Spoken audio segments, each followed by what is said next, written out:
जब सीमा की शादी हुई, सबने कहा, बिटिया नसीब वाली है, बड़े घर में ब्याही है।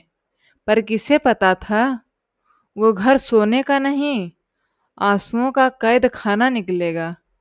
ससुराल पहुंची तो सास बोली, अच्छे घर की बहू है, काम में भी निपुण होगी ना। सीमा मुस्कुरा दी, जी माँ जी, कोशिश करूंगी।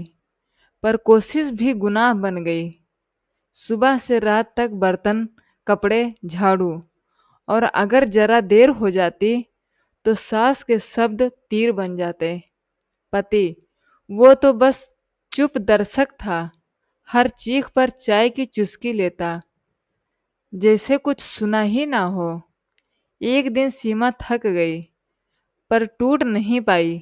उसने धीरे से अपनी मायके नहीं, कानून का दरवाजा खटखटाया।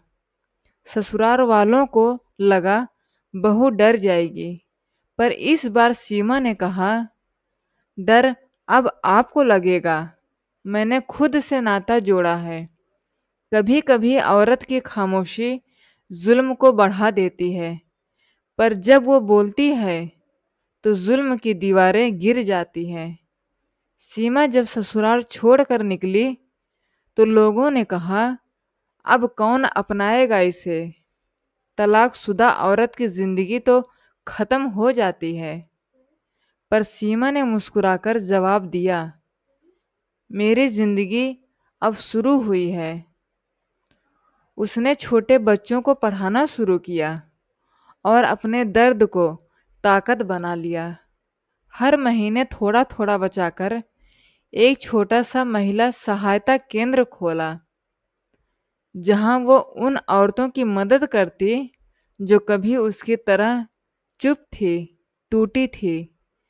एक दिन वही सास और पति पुलिस के साथ उसके पास आए, दहेज के केस में फंसे थे।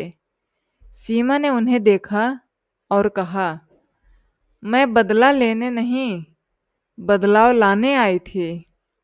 उसने केस नहीं छोड़ा, पर नफरत भी नहीं रखी, क्योंकि अब वो जान चुकी थी, औरत जब खड़ी होती है तो जुल्म खुद गिर जा पड़ता है। कभी किसी सीमा को मत तोड़ो, क्योंकि जब वो खुद को पहचान लेती है तो दुनिया की हर दीवार उसके सामने छोटी लगती है। सीमा अब औरों के लिए सीमा दीदी बन चुकी थी। हर रोज उसके केंद्र में कोई ना कोई औरत आती, टूटी, थकी और चुप। एक दिन आई रीना, आंखों में डर, हाथों पर चोट के निशान। सीमा ने उसे देखा और कहा, डर मत, मैं भी इसी रास्ते से गुजरी हूँ। रीना ने रोते हुए कहा, दीदी, मेरे ससुराल वाले रोज मारते हैं, कहते हैं बेटी पैदा की है, इसीलिए अभिशाप हूँ। सीमा ने उसका हाथ थामा और बोली, बेटी होना अभिशाप नहीं, वरदान है। बस समाज ने अब तक आंखें बंद कर रखी हैं। अगले ही दिन सीमा रीना के साथ थाने पहुंची। शिकायत दर्ज हुई और एक नई शुरुआत भी।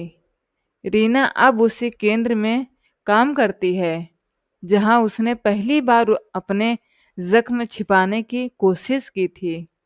सीमा ने मुस्कुराते हुए कहा, अब देख रीना, हम सिर्फ औरतें नहीं, हम औरों के लिए उम्मीद हैं। कभी किसी औरत को कमजोर मत समझो, क्योंकि जब वो टूट कर संभलती है तो समाज की सबसे बड़ी ताकत बन जाती है।